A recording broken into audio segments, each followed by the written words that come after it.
Good morning. My name is Christopher Edmonston, and I've been asked to pray today to start us off. Before we pray, though, I want to say how grateful I have been to have been Governor Cooper's pastor these past 13 years. He has been, as you all know, and why you're so excited to be here today, a faithful and wonderful governor. But I think I can say this for nearly all of us here, he's an even better friend. For this, we should all be most grateful and most thankful.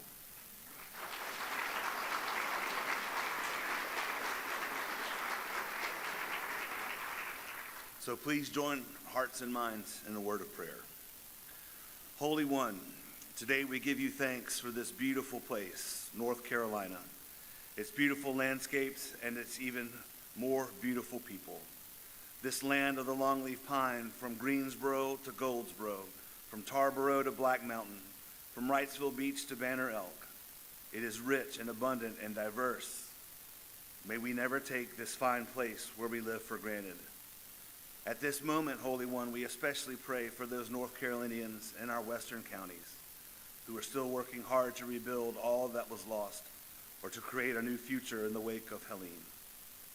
May we also never take our leaders, our own sons and daughters, for granted. And today we give you thanks for a son of this place, our state, this county, born not far from here, Roy Cooper, our governor, these 8 years. We thank you for the gifts you vested in him and for the faithful way he shared those gifts with all 10 million of us. Gifts of wisdom and integrity, statesmanship, energy, intelligence, imagination, and love. We thank you for the good work that he did to help our state be healthier, to help our state be more prosperous, how he worked to continue to protect our environment and our landscapes. We thank you for the ways that he helped us to recover from hurricanes, COVIDs, and economic challenges. He has indeed left his mark, and our prayer is that others will learn from his example and follow. Finally, God of heaven and earth, we pray for him in days to come. Bless him and his wife Kristen and their daughters with health and happiness. They have all given much to us to help us grow and prosper, and our prayer is that their days ahead would be filled with hope and happiness. Bless this world we love. Make us ever mindful of the needs of others, especially those on the margins who are the most vulnerable and those who find themselves in an hour of need. Help us to see a day when your justice rolls down like waters and freedom and opportunity ring across every corner of this state. It is in your holy name that we pray. Amen.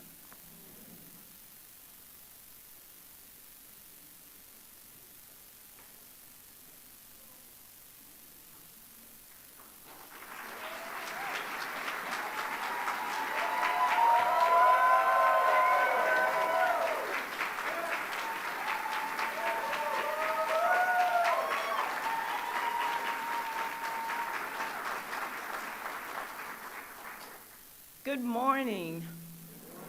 First, let me say how wonderful it is to be in Nashville, North Carolina. Many of us were here 20 years ago. Judge Cooper, you will remember at the Agricultural Center when he first started this journey to be Attorney General. And then we were back in this same facility in 2015 when he decided he wanted to run for governor. For those of you who don't know me, my name is Christy Jones, and for many years I served as Governor Cooper's Chief of Staff. But today I'm a former Chief of Staff, and I'm here as a friend and a proud North Carolinian. You know, when Sadie called me and asked me, or she told me about the event, she said, we're having this big event to celebrate the governor's accomplishments. Will you come? And I said, I'll see what I can do. And she goes, well, Christy, we want you to introduce the governor. I was like, okay. I said, well, I've got 3 questions for you, Sadie. She said, what is it? I said, first, does the governor know I'm going to introduce him?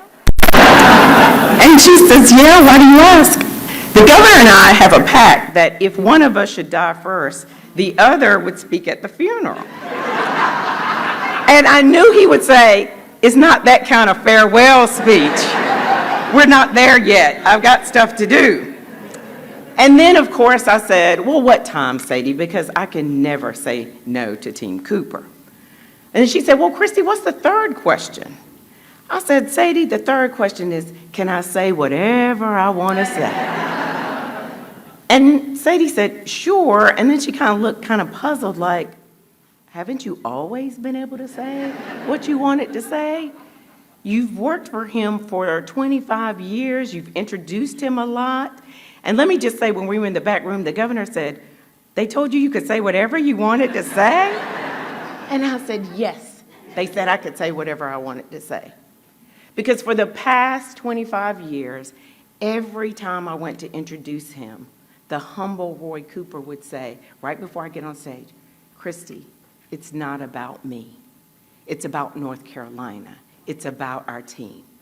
Christy, it's not about me. And when he got tired of telling me, he would send Julia in my office, and Julia would say, Christy, I know you're going to do a good job, but the boss said it's not about him. You can't talk about him. You've got to talk about North Carolina's accomplishments.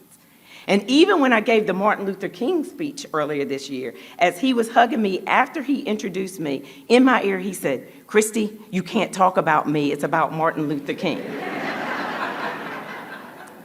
So today, finally, I can say what I want to. And Roy Cooper, I'm here to say that everything that North Carolina has accomplished for the last 35 plus years, it is because of you. It is because of you. It is because of you. Been wanting to say it is about you. I declare it is about you. And it started a long time ago, and Judge Cooper will probably remember this.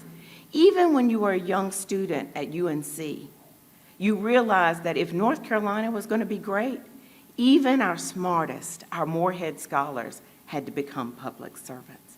And that's what you did. And then you decided to return here to Nashville to join the family practice.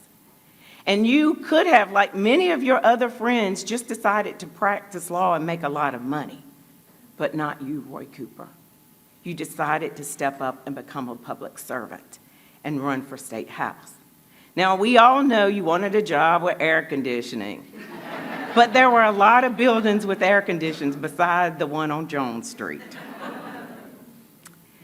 And it was you, Roy Cooper, who at one time had 4 jobs.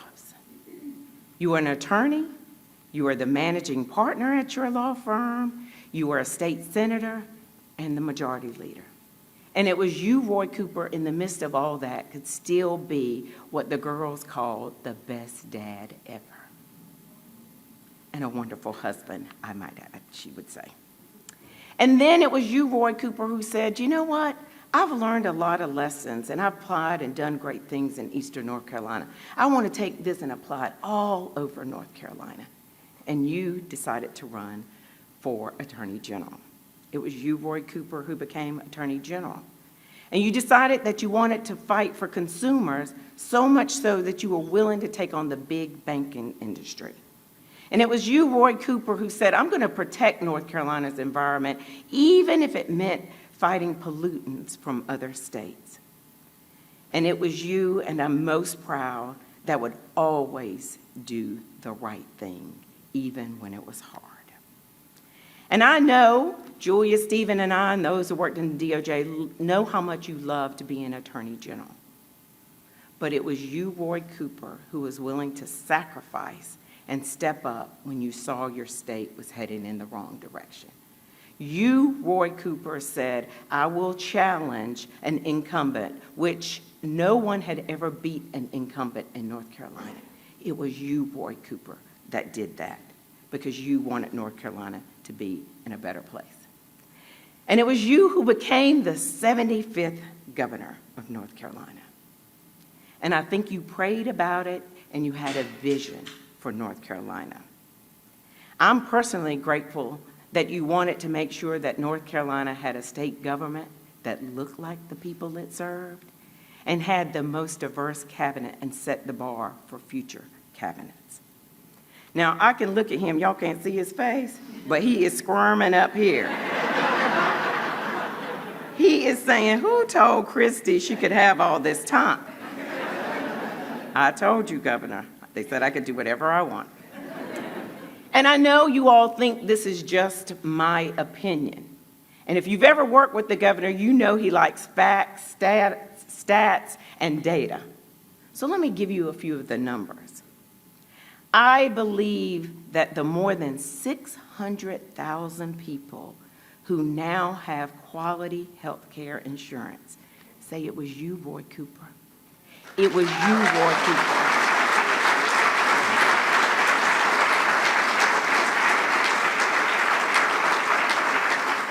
It was you because when everybody else wanted to give up on expanding Medicaid, you never gave up.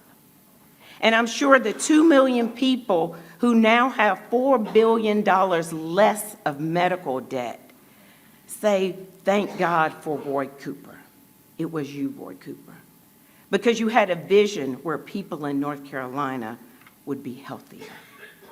You know, throughout my career, we've all heard teachers, parents, students, thank you for your tireless efforts to highlight, sustain, grow, and magnify public education.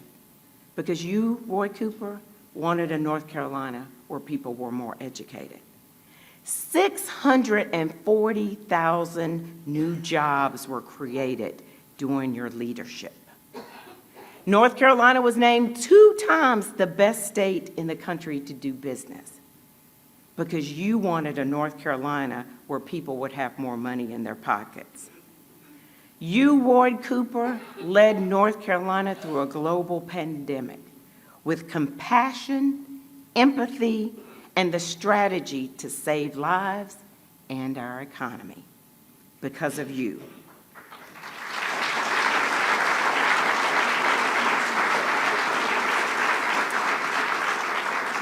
And because of you, people who really want and deserved a second chance are getting that second chance because you believed in reentry, because of you.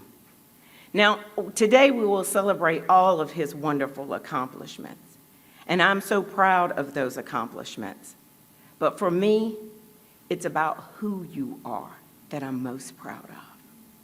I'm most proud that you would take time to write thousands of handwritten notes to people, that you would wipe the tears of grieving families' faces, that you would call to check on all of us and check on our families.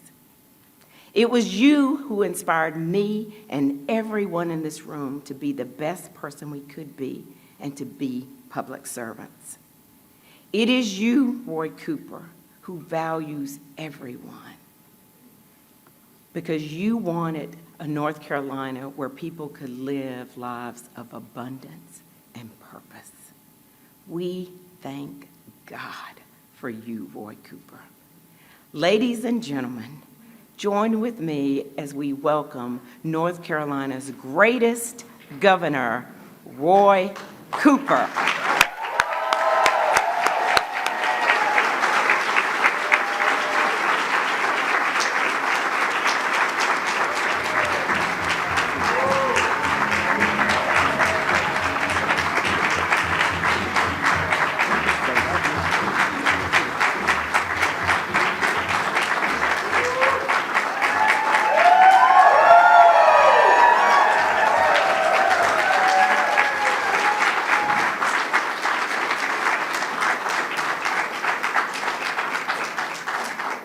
No editors on that speech.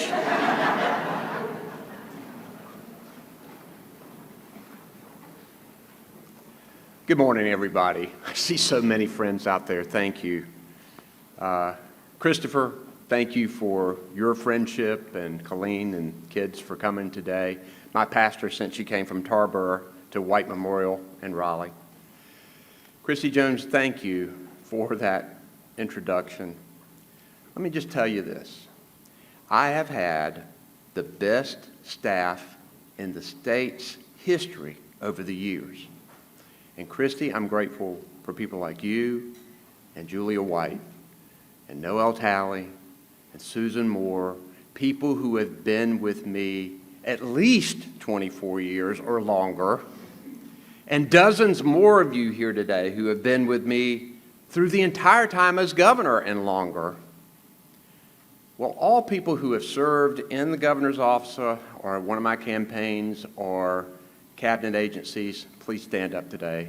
And let's just give all of these guys a big hand.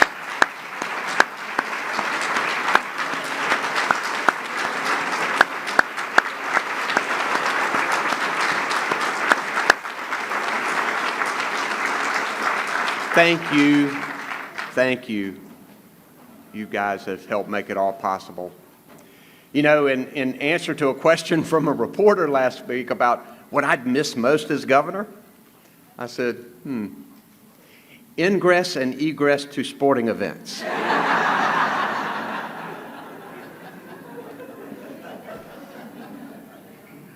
I will miss that.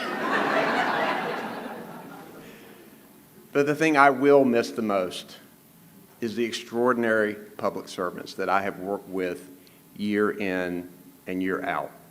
I'm deeply grateful for you, deeply grateful for your friendship and all you've done. I'm honored to see so many friends, new and old. It means so much you take time to be here today. But before I get any further, I want to thank my amazing family. You don't do a job like this alone. Your family serves too. I know my mom and dad are looking down and smiling. My amazing daughters, Hillary, Natalie, and Claire, also accomplished, along with my great son-in-law, Zach. My brother, Pell, a respected judge here in Nash, Edgecombe, and Wilson counties, and his wonderful wife, Meredith. And, of course, our fantastic First Lady, Kristen Cooper.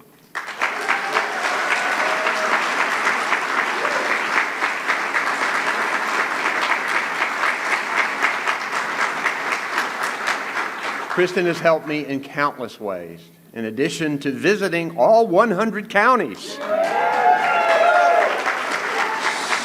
supporting our children and our arts, and through some very long decades of public service, 3 Democratic primaries and 13 general elections.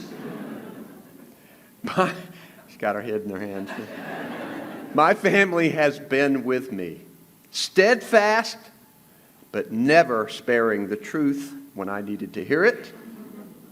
That's a hard line to walk, and for that and so much more, I am grateful to them.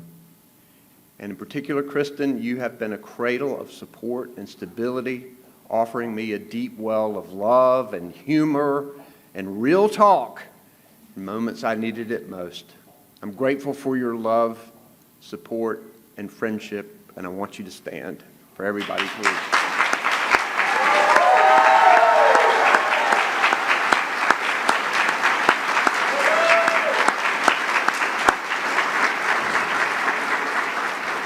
It's great to come home to be here with my extended family, the people here in my beloved Nash County and Rocky Mountain.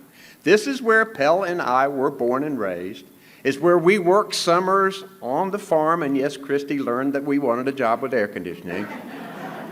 Where we went to Sunday school and church every Sunday, where we played Little League and then high school sports, where we learned from our mom and dad, our public school teachers and preachers, our neighbors, our entire community, the values that are the bedrock of our state: integrity, hard work, looking out for your neighbor.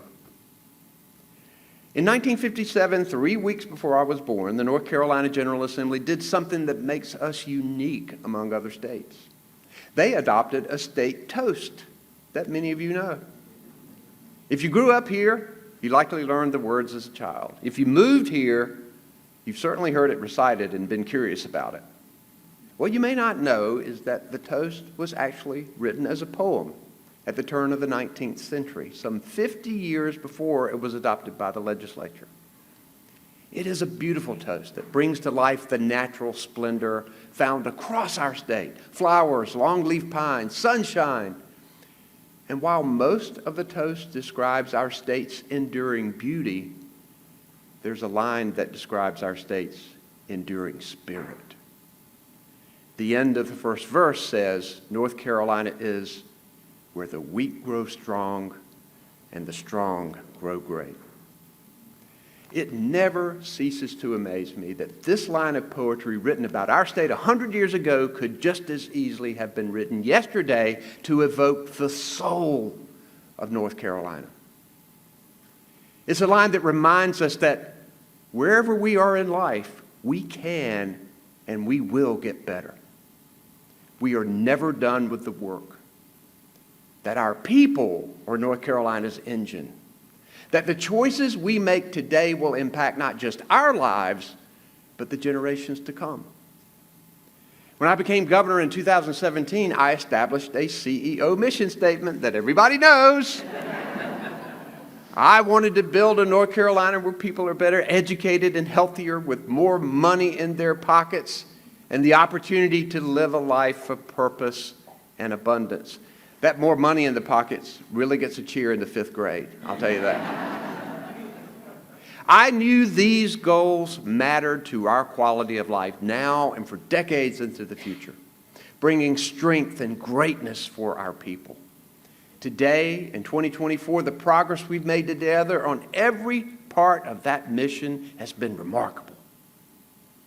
Much of it is a great comeback story.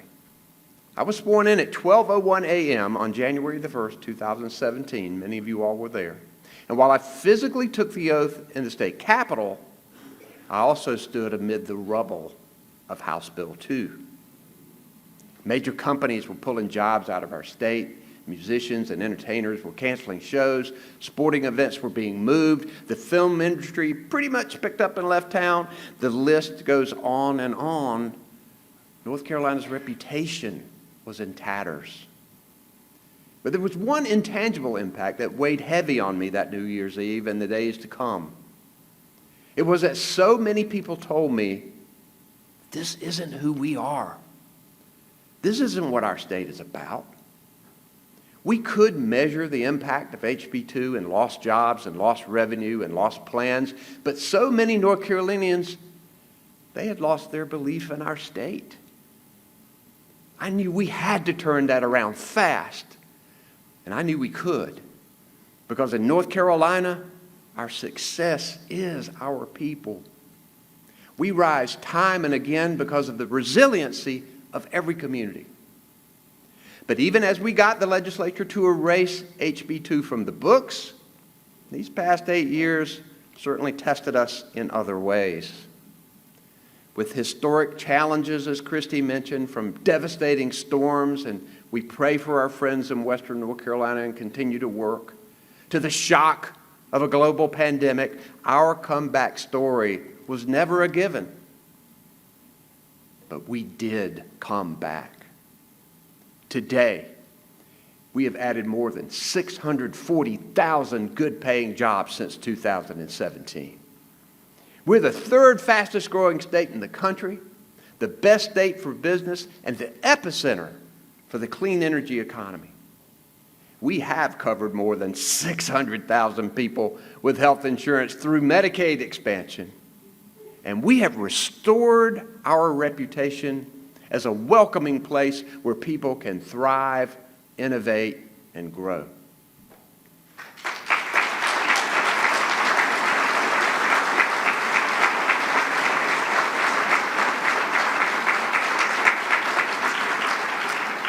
Going back centuries, the hallmark of North Carolina's success has been our innovative spirit. It's how 240 years ago we started the first public university in the nation to open its doors. How 121 years ago we became first in flight. How 70 years ago a forward-looking group of North Carolinians created the Research Triangle Park to diversify our economy. During my time as governor, we've seen the fruits of that innovative spirit through Medicaid expansion, medical debt relief, a boom in the clean energy economy, massive connections to high-speed internet, investments in our education, and so much more. If our comeback story was never a given, then getting Medicaid expansion passed was a little more than a pipe dream when I became governor. But you know, the prospect of getting health care for hundreds of thousands of North Carolinians was too important. I knew that passing Medicaid expansion would be the working families bill of the decade. It's a story that took many twists and turns, and through all of them, we knew we could never, ever give up. We didn't. You didn't. We assembled a unique coalition of advocates who cared about this for different reasons, but who could influence their own Republican legislators. Business leaders who needed healthy workers. Rural county commissioners whose hospitals were on the edge of closing. Tough-on-crime Republican sheriffs came and walked the hall. They saw the toll of mental illness and substance abuse and knew that so many people in their jails needed health care and not handcuffs. And it worked. On December the 1st of last year, I handed Penny the state's first Medicaid expansion card with tears in her eyes and in mine. I went from getting sued in my first few weeks in office by Republican legislative leaders for trying to expand Medicaid to welcoming those same leaders to the mansion on a beautiful spring day 6 years later to sign the Medicaid expansion bill into law.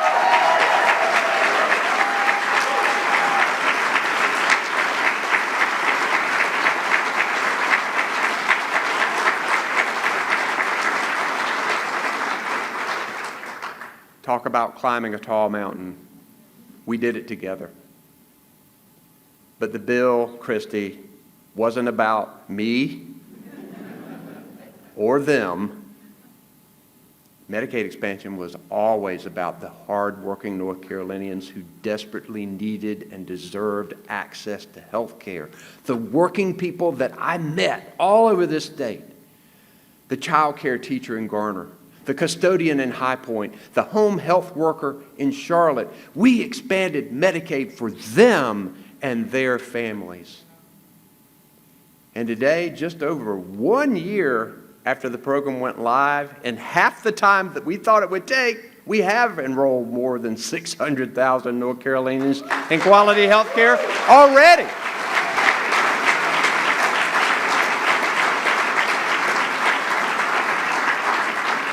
Shows how much it was desperately needed. This is a generational investment in people's health because, you know, health, like wealth, is passed down. When someone can live a healthier life today, that passes on to their children and their children's children. It's how the weak grow strong and the strong grow great. The same goes for our work to get rid of medical debt. As Medicaid expansion reached more and more people, it was clear they were really happy to finally have health insurance, but often had a mountain of hospital bills that they couldn't pay, stopping them from getting credit, buying homes, sometimes getting a job. So together with feedback from hospitals and national experts and local advocates, we created a pioneering solution that leverages federal funds to relieve $4 billion in medical debt for 2 million North Carolinians. A plan that is now a roadmap for other states. Back in 2018, as the gears were still turning to realize the dream of Medicaid expansion, we created another important roadmap. I told my team I wanted to grow our economy while protecting our environment. And the best way to do that was to prioritize clean energy. I then signed Executive Order 80, which reaffirmed our commitment to fight climate change and lead our transition to clean energy. The order called for the creation of a North Carolina Clean Energy Plan, which we put together with input from all of the interested parties over about a period of 18 months. The plan itself generated worldwide attention for North Carolina, helping us to attract clean energy businesses with great paying jobs. But we knew we needed to put it into law to get the best results. And when our chance came, we put our clean energy roadmap to work and passed House Bill 951, which made North Carolina just the second state in the Southeast to put a carbon reduction requirement into law for our power producers, a 70% reduction by 2030 with attainment of carbon zero by 2050.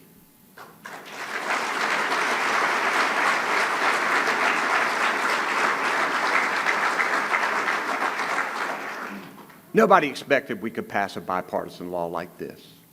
But we were ready to seize the moment because we had done the work. We knew where we wanted to go, and we knew how to get there. And we've continued to use executive orders to push our state toward more renewable energy, like wind and solar and more electric vehicles. And all of it has meant more better-paying jobs for North Carolina. The investments we've made today have cemented our place as the epicenter of the clean energy economy. Let's take electric vehicles. I hadn't driven in 8 years. I might give me one. Stop rolling your eyes. Stop rolling your eyes. Stop it. It's going to be great. Might be a convertible. Anyway. Well, electric vehicles. The supply chain for components to make them is quickly becoming a made in North Carolina industry. We have a claim to every link in the supply chain, from the silicon chips to the electric batteries, all the way to the charging stations. But these investments are also a promise to future generations. They're a commitment to a stronger economy and a cleaner environment for our children and our grandchildren. But, and you knew I was going to talk about it, perhaps nowhere is our future on better display than the public school classrooms around our state.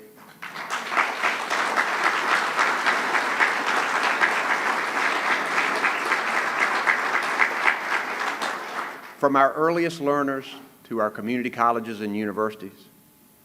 You've heard it. You know it. My mom was a public school teacher right here in Nash County. I had a picture of her in the governor's office, and I had the State Board of Education come, and I passed Mom's picture around and make sure they all looked at it. Most of you know how much I love our teachers, and I apologize to each of you because my mom was the best teacher in the history of our state. And as you've all heard, people still come up to me and say, I want to pay you a compliment. I'll think it's about me. And they'll say, your mom was the best teacher I ever had. They still say it to this day. That is the impression, though, that great teachers leave. And along with my children, we were taught by many of those amazing public school teachers right here in Nash County. Let's give those teachers a big hand.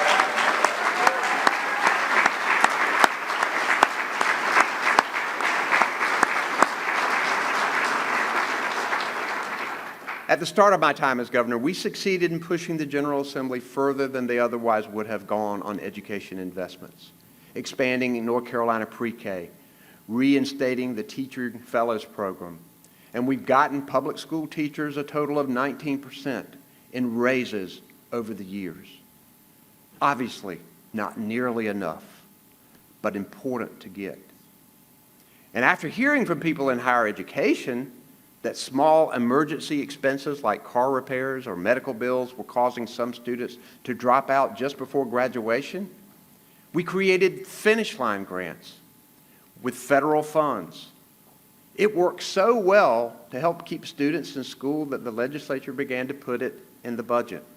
And now more than 16,000 of these grants have helped students cross the finish line with a degree or credential so they can provide for their families.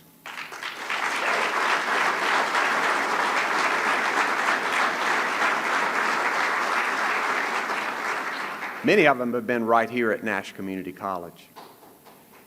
Give Nash Community College a big... And thank you, Dr. Honeycutt, and all of the strong trustees. Some of you guys are here in the community supporting this great community college. In the past, let me tell you just a little bit about our public schools. In the past 8 years, North Carolina's public schools have achieved the highest graduation rate in history, 87%. North Carolina has more national board certified teachers than any state in America. Last year, our public schools set records in AP exams. And our community colleges and universities have helped me close more economic deals than I could list in one speech. We see the weak grow strong and the strong grow great because of public education. I'm going to get real and speak truth for a second here. And yet, right-wing extremists and for-profit schools have peddled a false narrative that our public schools are failing, using that lie to justify their programs to rob public taxpayer money from public schools and send it to private schools for the wealthy through vouchers.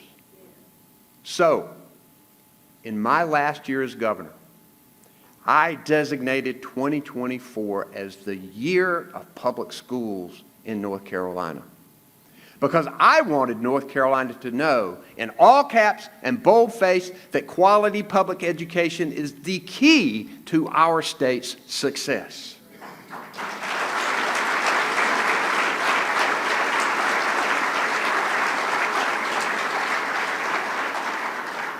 We expanded Medicaid by pulling together a non-traditional coalition of people who were able to convince Republican legislators it was important. We're beginning to do the same thing for our public schools. And we have to succeed to keep our promise and ensure that our children can live up to theirs. We cannot stop now. We cannot let our children down. And it's not just education. The generational investments we've made in our state will echo into the future. But every inch of headway we've made demands our continued vigilance. Just as our comeback story was never a given, progress is never guaranteed. We have to work for it. We have to earn it. And I know we can, because we've made it this far together. We've built a North Carolina that's healthier, better educated, with more money in people's pockets.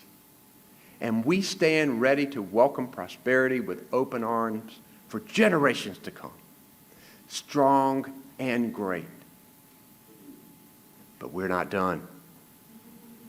I'm not done.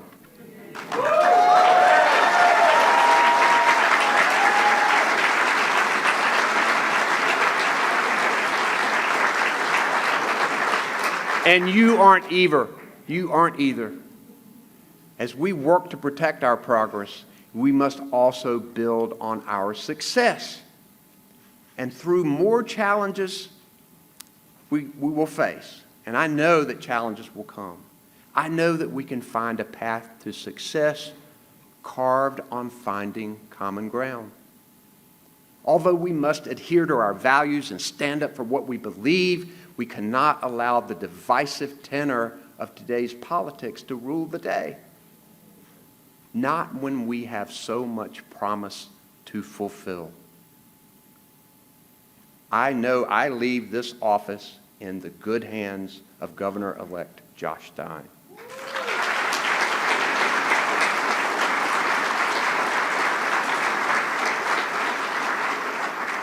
He will continue to build on our success and blaze his own new trails. But for the last 8 years, getting to lead the state I love so much has been an extraordinary privilege. Challenging, humbling, and the best job I've ever had. And I have valued every day. As our great state toast concludes in the last verse, the near land, the dear land, whatever fate, the blessed land, the best land, the old North State. Being born in North Carolina, that was luck. But being governor of North Carolina, that's because so many people came together with God's guidance and blessings to help me. And together, we have made a difference. Thank you, and may God bless the great state of North Carolina and the United States of America. Thank you. Thank you.